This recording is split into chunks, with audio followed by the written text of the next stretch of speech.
Olá, amigas e amigos de Ideal Espírita. Boa tarde. Meu nome é André Ribeiro e, a convite da casa, estamos mais uma vez de retorno à Casa do Caminho, este belíssimo pronto atendimento espírita. Dessa vez, através dos meios digitais, já que estamos diante de um contexto adverso em torno da pandemia do novo coronavírus. E então, a fim de estreitarmos laços em torno do aprofundamento das questões espíritas, nesta tarde abordaremos o tema Educação Mediúnica em tempos de pandemia. Mas antes disso, vamos orar.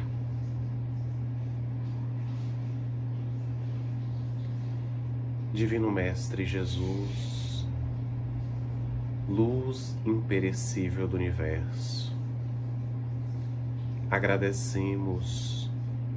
a oportunidade do reencontro, dos vínculos que podemos estreitar, mesmo à distância, demonstrando que a corrente do bem se robustece, se fortalece, pela vontade, pelo esforço bem dirigido de todos nós, os teus ceareiros. Mas somos muito frágeis, limitados,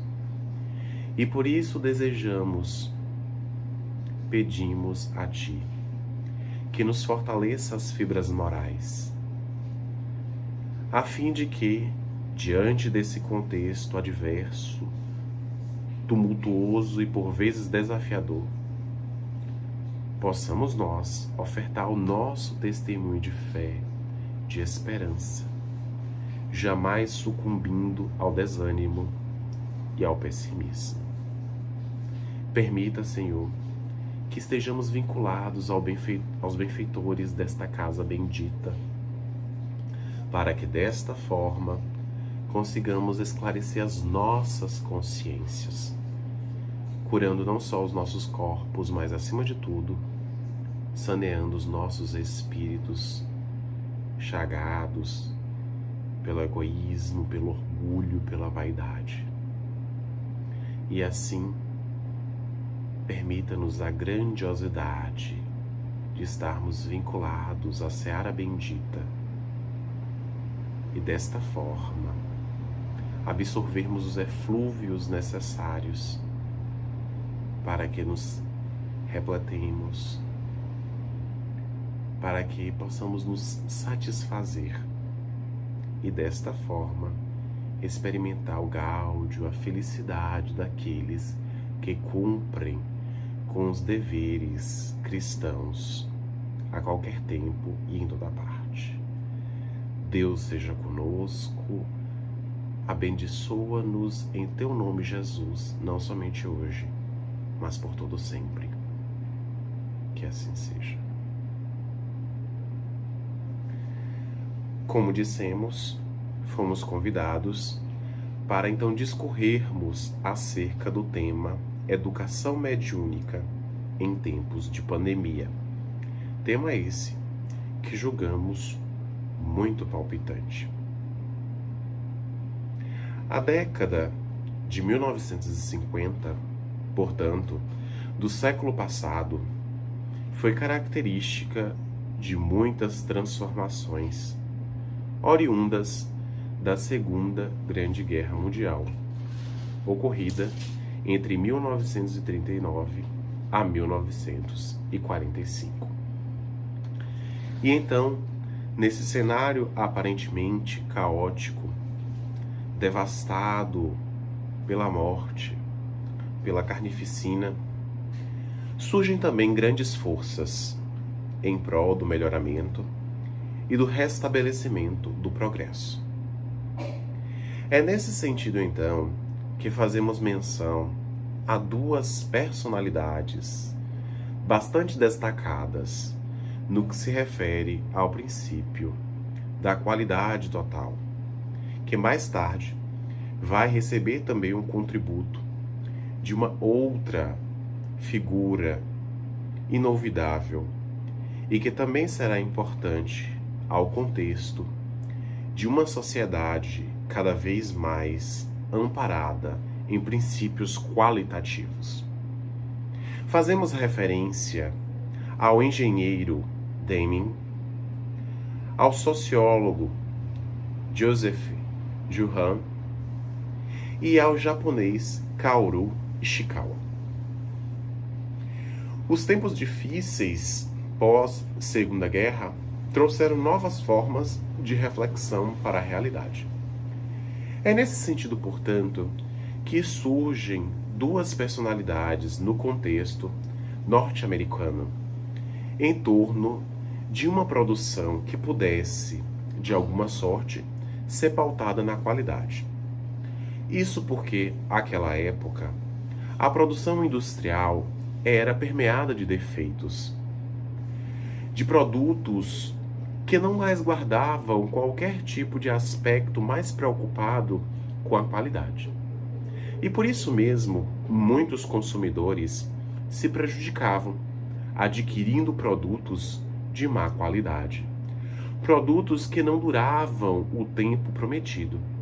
E estes mesmos consumidores não tinham a proteção de determinados órgãos a quem pudesse recorrer diante dessas situações adversas, diante dessas situações que representavam uma lesão ao direito do consumidor. E é, portanto, nesse sentido que vão surgir as personalidades de Deming e de Juhan, trazendo, portanto, o contexto de uma produção que pudesse não somente ser permeada pela qualidade, mas ao mesmo tempo resguardar o direito ao consumidor a um produto que pudesse ter uma longa durabilidade, que pudesse fazer com que ele se sentisse cada vez mais satisfeito. Mas o fato é que a sociedade americana era composta por esta elite industrial e, por conta disso, as ideias de Deming e de Juhan não surtiram o efeito necessário ou almejado por esses dois pensadores. Mas o Japão estava atento. Devastado pela bomba atômica que atingira as cidades de Hiroshima e de Nagasaki, o país agora intentava uma reconstrução rápida e que pudesse colocá-lo no pódio das economias globais. E por isso, contrata os serviços de Deming e de Joseph Juhan, a fim de que pudesse então promover uma mudança significativa neste país, assolado também por grandes catástrofes em torno das intempéries, a exemplo de tufões, de ciclones, que por vezes varrem grandes porções desse conjunto de ilhas que representa o Japão. Portanto, esses dois teóricos vão se unir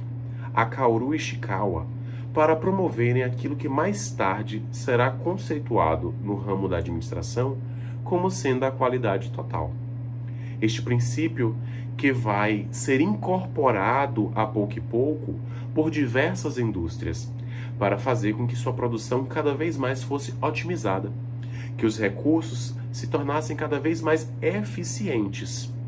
e, é claro, a produção cada vez mais eficaz, no sentido de haver produtos que pudessem gerar um impacto positivo na visão dos seus consumidores.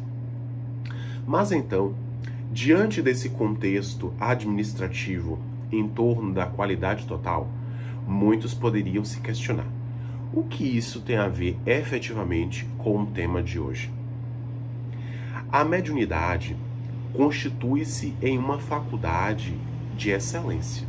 e, por isso, vai requerer qualidade no seu exercício. Por isso é que devemos, então, recorrer a esse tema com a minúcia, com o detalhamento necessário, sem qualquer tipo de pressa, mas tendo a consciência de que é necessário o aperfeiçoamento contínuo a fim de que o serviço mediúnico se torne cada vez mais qualificado, mais burilado, repercutindo de maneira positiva naqueles que se encontram ao nosso redor. Porque, afinal de contas, a grande proposta é a do desenvolvimento individual. Mas, como vamos perceber, a mediunidade também se destina à coletividade. Daí, então, o caráter despersonalista, ou não centrado em uma única figura, quando falamos da terceira revelação, o Espiritismo, como deixa bem claro o egrégio codificador da doutrina espírita no Evangelho segundo o Espiritismo, ainda no seu primeiro capítulo, Não Vim Destruir a Lei. Em uma outra obra, também da codificação, que representa um verdadeiro tratado de ciência, porque experimental, o Livro dos Médiuns, que é inclusive a obra que dá seguimento ao Livro dos Espíritos, aquela que inaugurou o edifício da doutrina espírita no século XIX, vamos perceber a importância que Kardec lega a esse tema em torno da mediunidade, dos médiuns, dos escolhos que podem acometer todos aqueles que podem recorrer a esta faculdade, no sentido então de prepará-los para os embates, para as adversidades, para as circunstâncias difíceis e então permitir que o exercício mediúnico seja aquele todo educado, todo ele conceituado em princípios de qualidade, que podemos então atestar a partir dos seus escritos. E no capítulo expressivo e específico intitulado Dos Médiuns, no item 159, Allan Kardec vai então conceituar que todo aquele que sente, num grau qualquer, a influência dos espíritos é dito médium. Que esta é uma faculdade inerente ao homem, porque fisiológica, não representando qualquer tipo de benefício àqueles que a detenham, demonstrando que é um patrimônio da humanidade, que não se encontra circunscrita somente às casas espíritas, aos ambientes espiritistas, mas que pode existir em qualquer parte, inclusive nos indivíduos que se dizem ateus, destituídos de qualquer corrente religiosa. E continua complementando que raros são aqueles que desta faculdade, não possuem sequer rudimentos, razão pela qual se conceitua esta potencialidade em torno da humanidade. Dessa que é uma faculdade, portanto, fisiológica. E continua informando, posteriormente, que para fins didáticos,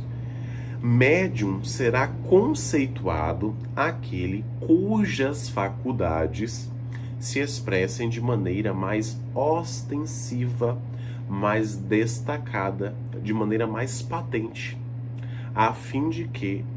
possam ser estes mecanismos mais claros em torno do intercâmbio que se estabeleça em torno da mediunidade, das duas esferas, da esfera física e extrafísica, da esfera dos encarnados, da esfera dos desencarnados, ou como se quer que se denomine.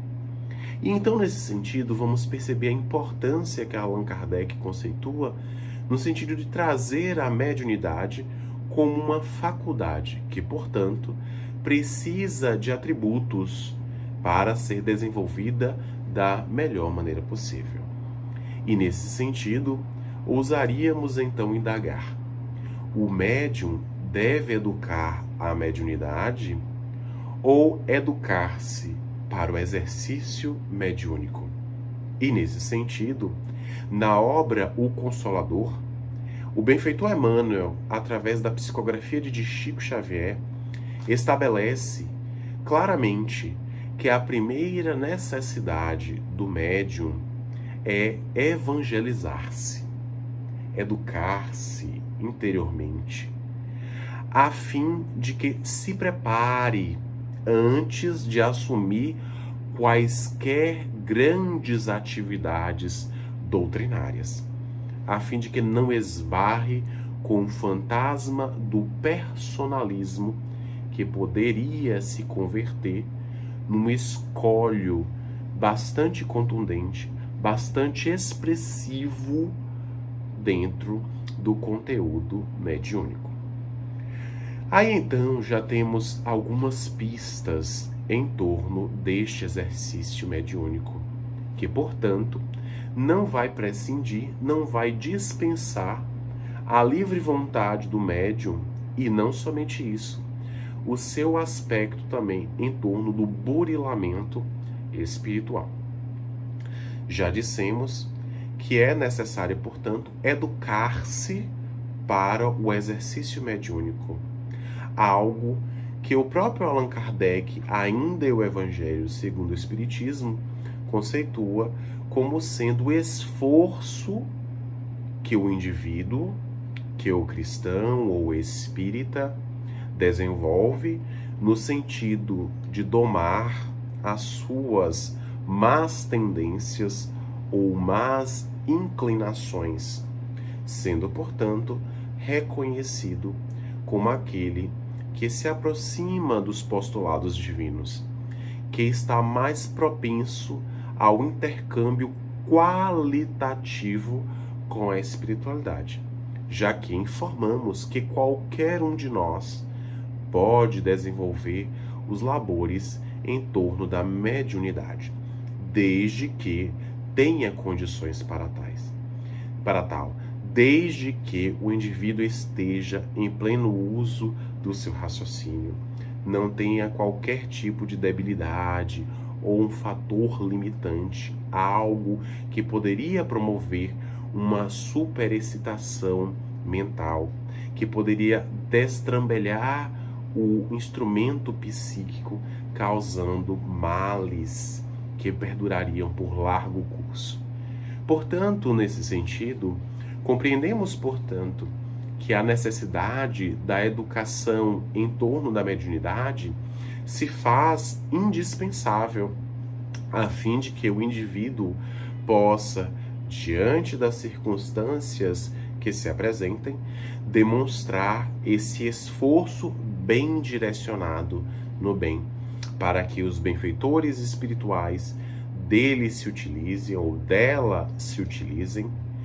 a fim de transmitir a mensagem de maneira mais clara, mais escorreita, sem qualquer tipo de mácula em sua mensagem. Os médiuns, portanto, são intermediários, a exemplo de pequenos instrumentos através do qual a espiritualidade utiliza-se para transmitir mensagens que serão tanto mais claras, tanto mais precisas, de acordo com o instrumento mediúnico, que pode estar mais ou menos preparado, mais ou menos educado. Portanto, fazemos esta referência inicial para compreendermos a importância desta educação no sentido da mediunidade, compreendendo que esta faculdade em si constitui-se em uma oficina de trabalho, ao mesmo tempo como um instituto educativo para que o indivíduo possa se libertar da ganga, das impurezas morais que acumulara ao longo de largo périplo, ao longo de suas antigas reencarnações, demonstrando ou refugindo toda a beleza do seu diamante íntimo, da sua potencialidade, que todos nós a temos. Daí o fato de a veneranda Joana de Ângeles, na obra Jesus e o Evangelho à luz da psicologia profunda, que é uma das obras da série psicológica, afirmar com muita categoria que o mundo, à luz da teologia, sob a ótica da psicologia profunda, é um educandário para o desenvolvimento dos recursos espirituais do ser em trânsito para o reino dos céus. Portanto, aí já está delimitada a importância de compreendermos que a escola da Terra traz em si muitos instrumentos de que podemos nos utilizar no sentido de nos educarmos, de nos prepararmos moral e espiritualmente falando, a fim de exercermos a atividade mediúnica da melhor maneira possível, sem causar tumultos ou embaraços a quem quer que seja. E, portanto, já compreendemos a advertência de Allan Kardec quando, na folha de rosto da obra O Livro dos Médiuns, faz essa menção, trazendo o conteúdo deste verdadeiro tratado para que os médiuns se preparem, evitando os escolhos de vária ordem. Porque, afinal de contas, temos observado, ainda na contemporaneidade, indivíduos que adentram as salas mediúnicas, as sessões de intercâmbio espiritual, sem qualquer tipo de preparo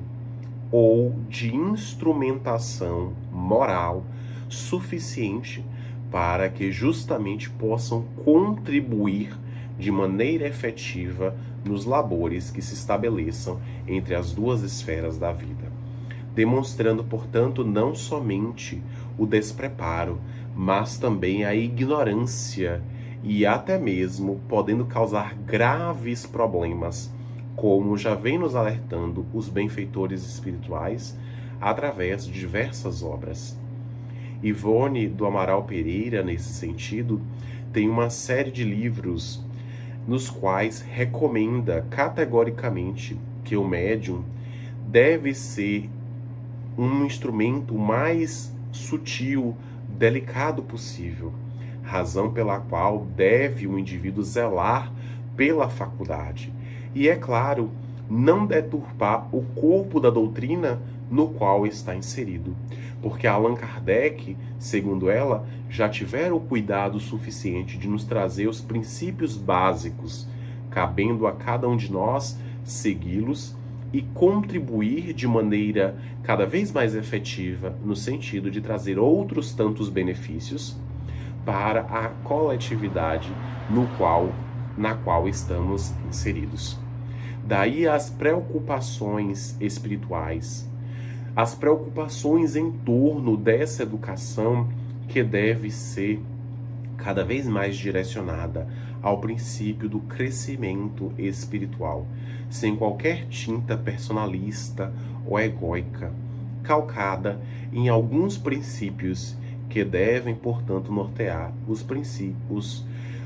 os elementos em torno da educação mediúnica, principalmente nesses dias mais adversos, como são os da pandemia. Porque, afinal de contas, todas as vezes que nos dedicamos ao bem, todas as vezes que nos esforçamos por dar o nosso testemunho de fé, de esperança, também estamos contribuindo de maneira significativa em torno do intercâmbio mediúnico, porque seremos mensageiros da boa nova, capazes de traduzir em atos aquilo que o Cristo tanto requer de nós, através do seu Evangelho, da boa nova fecunda. Portanto, existem alguns elementos que são primordiais para que nós possamos desenvolver os princípios de educação em torno da mediunidade. A disciplina, por exemplo, que faz referência ao estudo minudente, rigoroso, da própria obra espírita. Enquanto espiritistas, enquanto indivíduos que se propõem a esta doutrina libertadora e ao mesmo tempo consoladora, devemos dedicar alguma atenção ao estudo da obra básica, a fim de que, diante dos diálogos que nos possam ser apresentados, diante das circunstâncias as mais diversas que são descortinadas nas salas mediúnicas, tenhamos o amparo necessário dos benfeitores espirituais.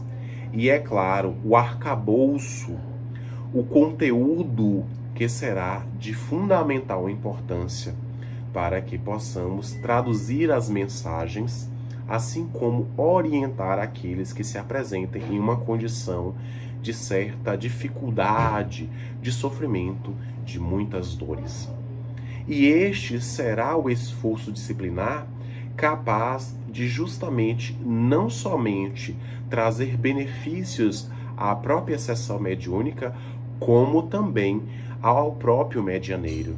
Porque todas as vezes que nós estendemos as mãos em auxílio, somos em primeiro passo, em primeira instância, amparados, auxiliados. E, portanto, a disciplina se faz necessária, no sentido do estudo contínuo, do estudo meticuloso, diário, diríamos, a fim de que o indivíduo possa se revestir das fibras morais necessárias, da instrução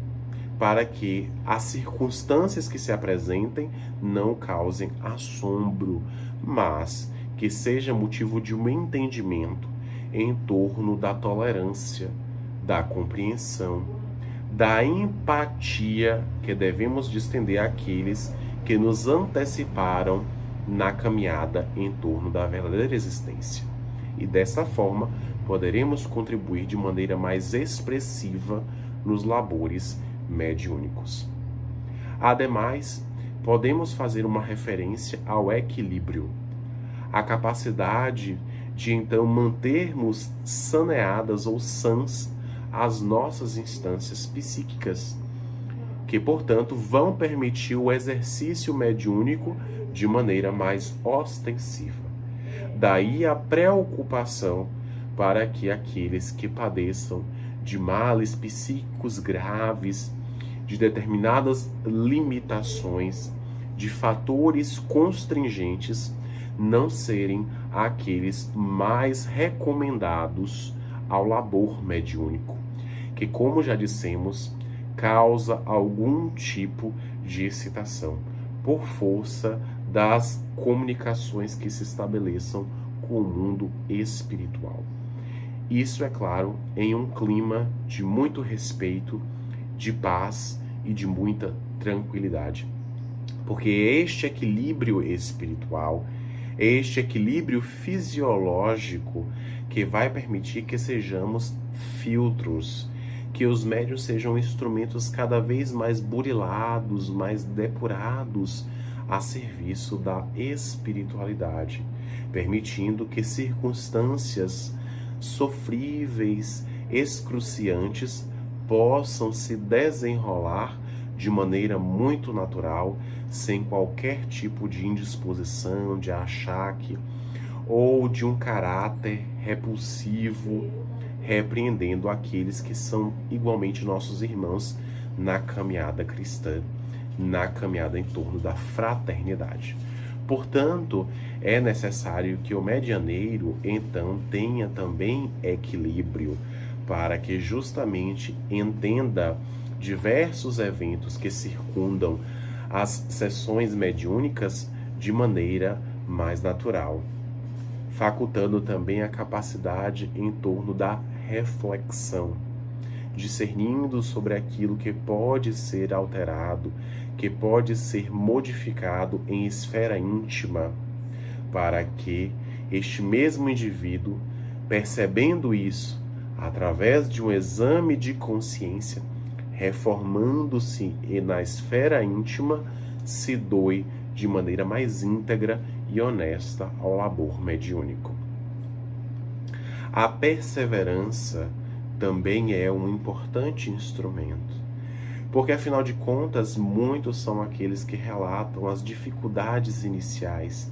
principalmente quando do aflorar, quando do desabrochar das potências em torno da faculdade mediúnica. Muitos se atemorizam e temem um contato com os espíritos.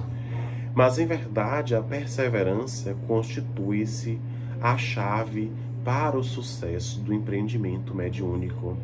no sentido de fazer com que o indivíduo perceba que as circunstâncias difíceis, por vezes, representam um movimento inicial para que ele saia da zona de conforto, percebendo a importância paralela da transformação íntima. Porque o bom medianeiro é aquele que não somente oferta a comunicação dos bons espíritos, mas que também se dispõe a atender os mais sofridos, assim como a si mesmo, atendendo às demandas individuais em torno da vitória do egoísmo, do orgulho, da vaidade, que constituem entraves, são as grandes chagas morais da humanidade. E, portanto, nesse sentido, todo esforço para o melhoramento íntimo vai se constituir também de um esforço perseverante em torno da caminhada de ascensão espiritual. Todo aquele que se devota à iluminação deve cultivar intimamente a perseverança, para que não ceda campo mental ao desânimo, ao negativismo, que de alguma sorte visam uma satisfação mais imediata, trazendo a posteriori, trazendo logo em seguida as amargas consequências, fruto da imprevidência e da invigilância. Por isso mesmo, no Evangelho de Mateus, vamos perceber Jesus fazendo a pontuação: vigiai e orai, para não cairdes em tentação. Porquanto o espírito está pronto, mas a carne é fraca. No sentido de entendermos que a vigilância é medida de prudência, de cautela, para que não lançamos esforços em empreendimentos infantis, vaidosos, pouco prudentes. E nesse sentido desejamos fazer um recorte bastante atual. Como dissemos, estamos diante de um contexto de pandemia, diante de um distanciamento social. E nesse sentido, a Federação Espírita Brasileira, ouvindo as rogativas de muitos correligionários espíritas, de muitas casas e comunidades devotadas ao bem ao redor do Brasil, lança um documento a fim de nos esclarecer acerca do perigo das reuniões mediúnicas que se desenvolvam em torno dos ambientes virtuais. Como já dissemos, a grande proposta em torno da mediunidade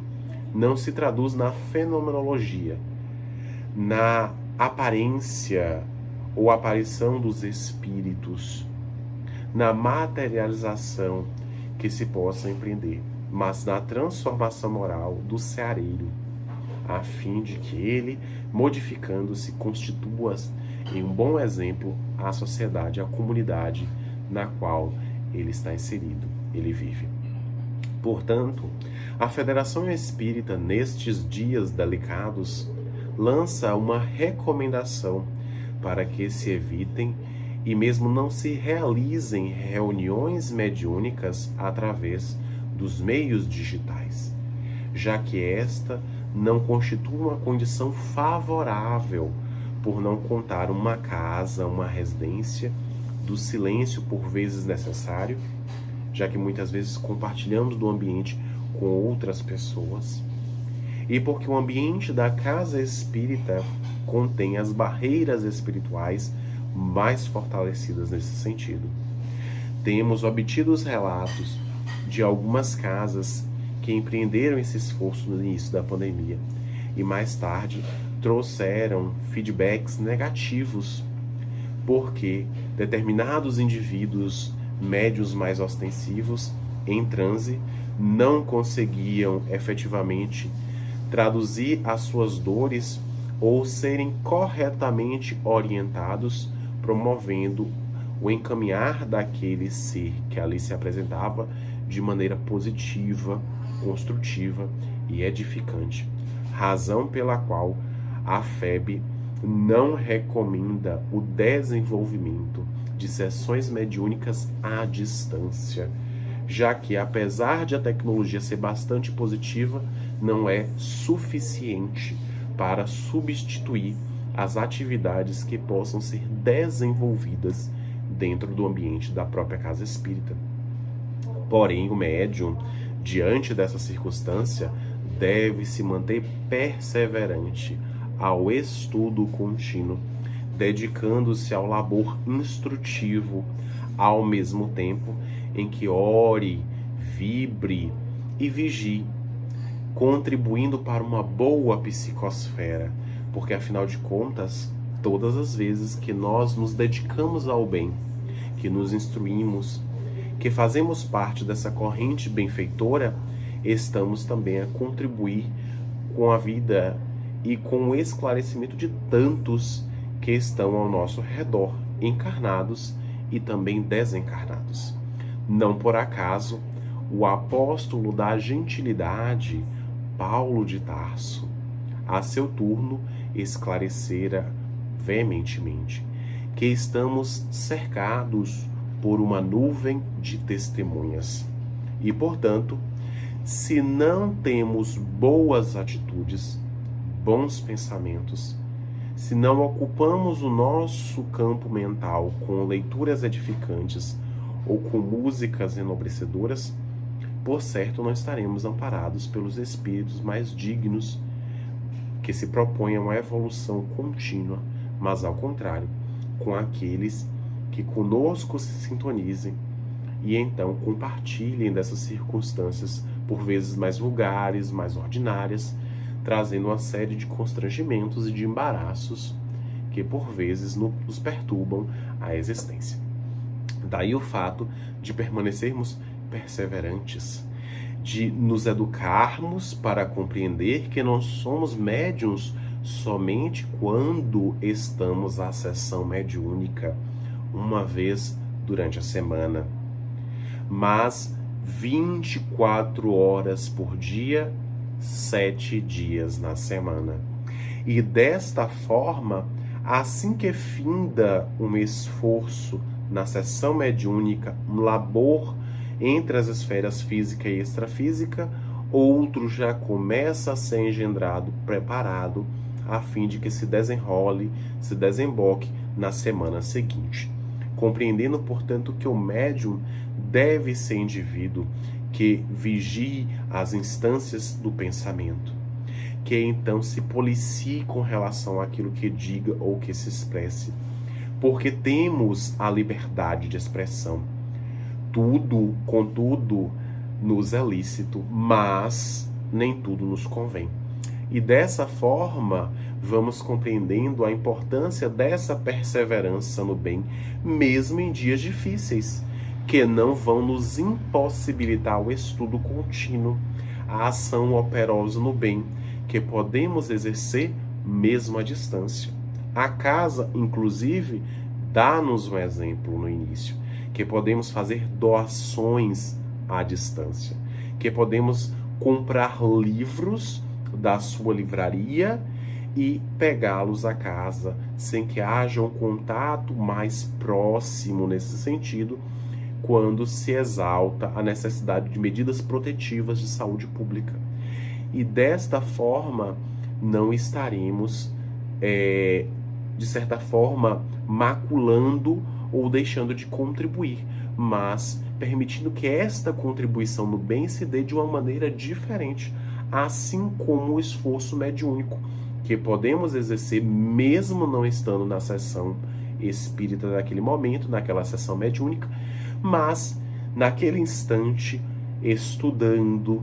vibrando, orando junto com os demais companheiros que compõem aquela sessão, de maneira franca e honesta, para que aquele intercâmbio positivo de ideias, de reflexões, de estudos, também contribuam para esclarecer os espíritos que poderiam ser amparados na sessão mediúnica, que agora estarão sob a tutela dos benfeitores, ainda na erraticidade. Demonstrando, portanto, que podemos sim exercer a mediunidade, podemos nos educar a qualquer tempo, em qualquer lugar. E por fim, fazemos então a menção ao quarto elemento, que é o elemento da sintonia. Nós somos antenas psíquicas que nos sintonizamos com aquilo que mais se afiniza conosco. Estamos, portanto, submetidos à lei de afinidades, de sintonia,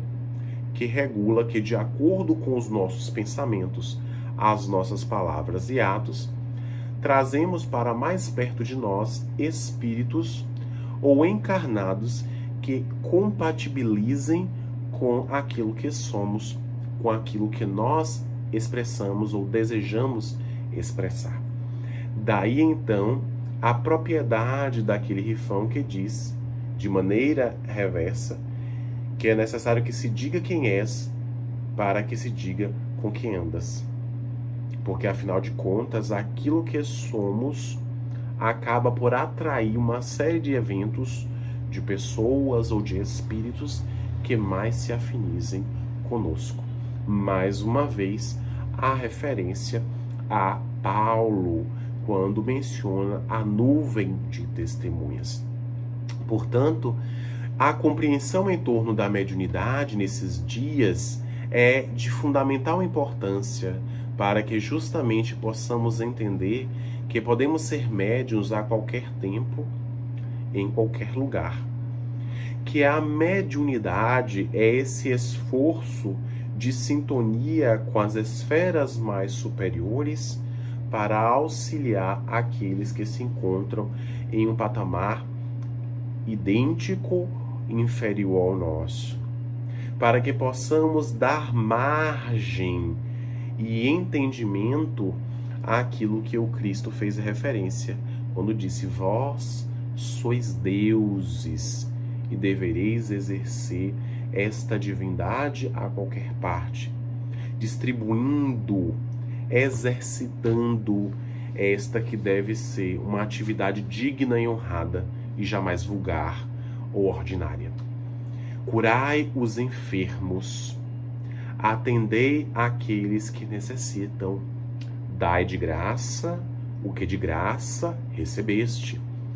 para então nos esclarecer que jamais deveremos cobrar qualquer tipo de quantia ou de benefício no exercício da mediunidade, porquanto, apesar de ser uma faculdade humana, conta com os contributos espirituais, que não são nossos, e, portanto, não podemos lançar propriedade sobre aquilo que não nos pertence. Portanto, a lição da gratuidade, da despretensão no exercício mediúnico vão ser importantes mecanismos balizadores da humildade, da simplicidade, evitando os deslizes no personalismo, no egoísmo, no orgulho, a que já fizemos inclusive referência. E nesse sentido, é claro, a educação, portanto, que poderemos desenvolver a qualquer tempo, se faz com a instrução, mergulhando profundamente nos livros da codificação, nos livros básicos da doutrina espírita e também nos seus complementares. Não podemos nos esquecer das contribuições inolvidáveis de Leon Denis, de Camille Flammarion, de Ernesto Bozano, de Ivone do Amaral Pereira e tantos outros que, de maneira complementar, trouxeram conhecimentos para que nós possamos esclarecer as nossas consciências antes entenebrecidas, encobertas do equívoco,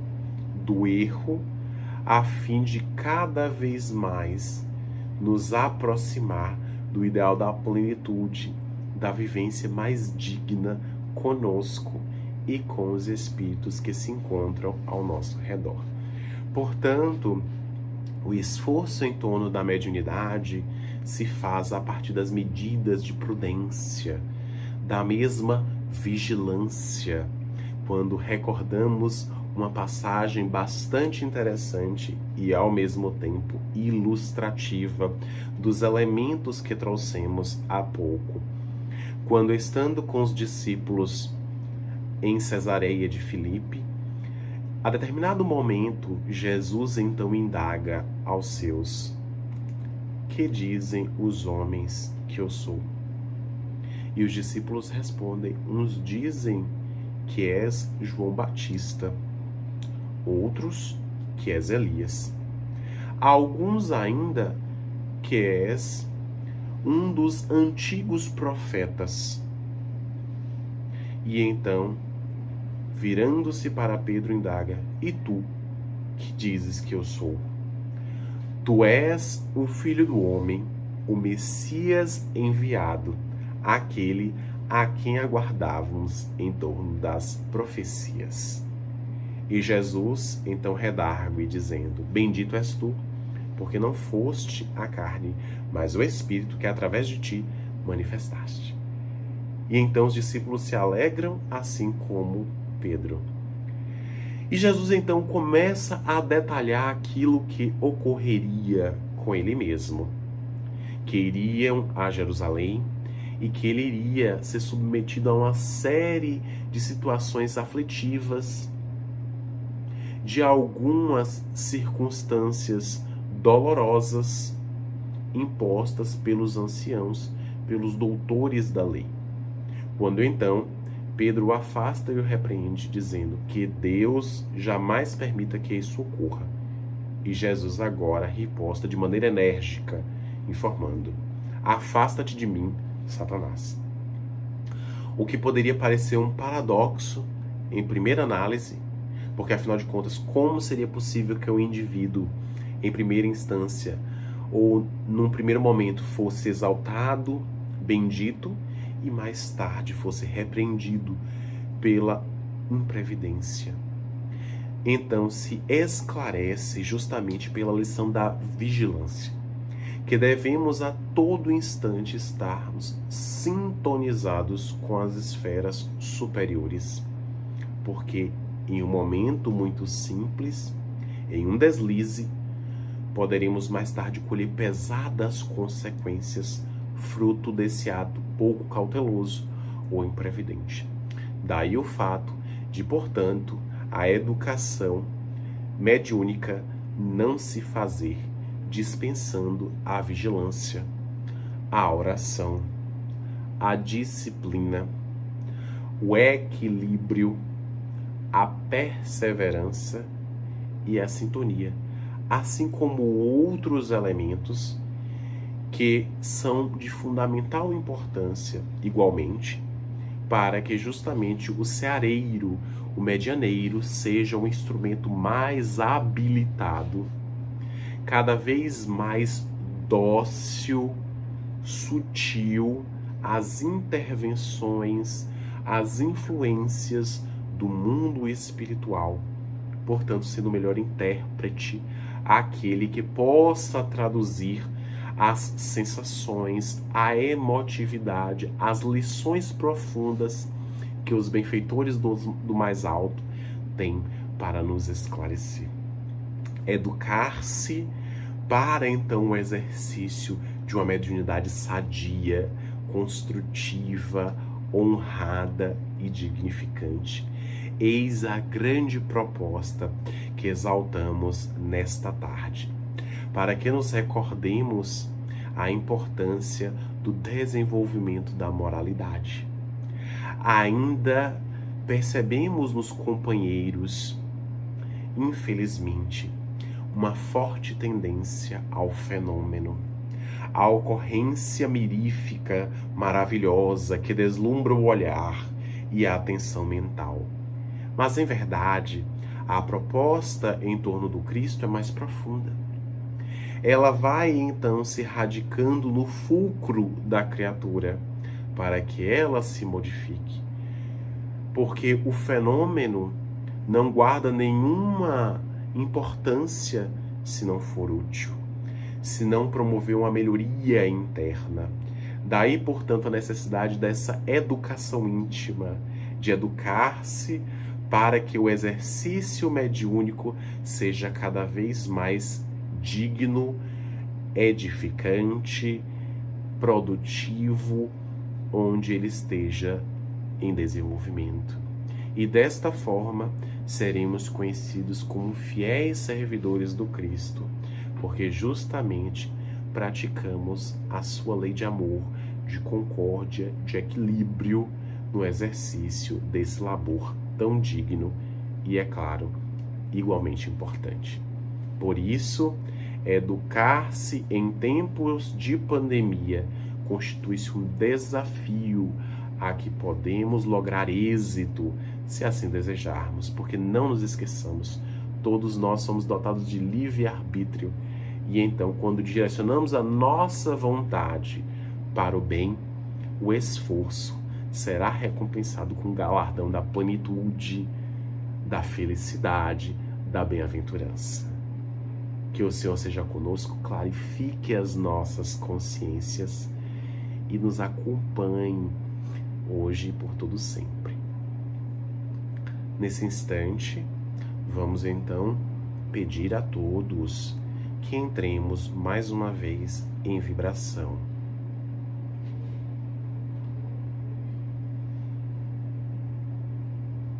Pedimos aos companheiros passistas que se coloquem em postura equilibrada, respeitosa, buscando o intercâmbio com o mais alto. E aqueles que porventura se encontrem em tratamentos espirituais, em assistência fraterna, disponham-se ao exercício do bem, abrindo as comportas do coração, assim como a própria mente, para receber, para intercambiar boas energias.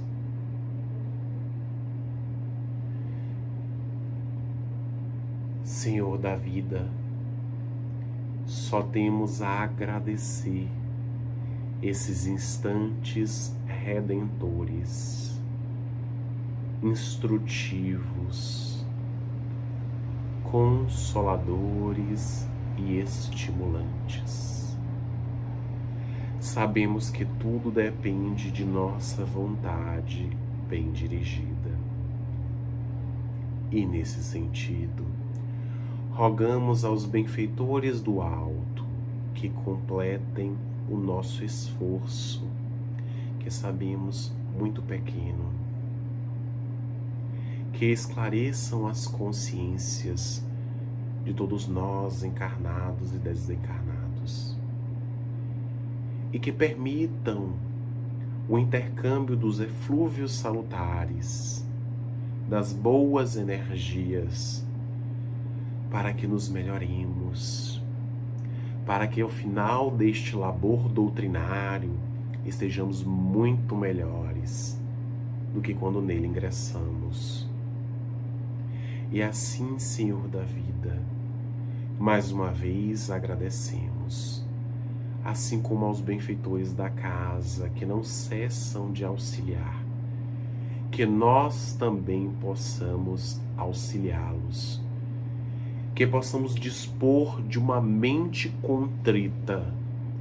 de um espírito quebrantado no bem, na boa causa, a fim de que justamente desta forma sejamos reconhecidos como fiéis servidores da Tua doutrina, Senhor. Dá-nos a paz, o otimismo e a esperança em dias melhores, jamais permitindo que engrossemos as fileiras do negativismo e do pessimismo, sendo arautos, portadores da boa nova, que testemunham a fé em Deus, em Jesus e em nós mesmos, em qualquer lugar, a qualquer tempo. Deus seja conosco. Jesus nos abençoe, nos envolva e nos proteja em seu amor, em sua misericórdia, hoje e agora e por todo sempre. Deus seja louvado. Obrigado, amigos. Deus seja com todos. Uma boa tarde. excelente final de semana.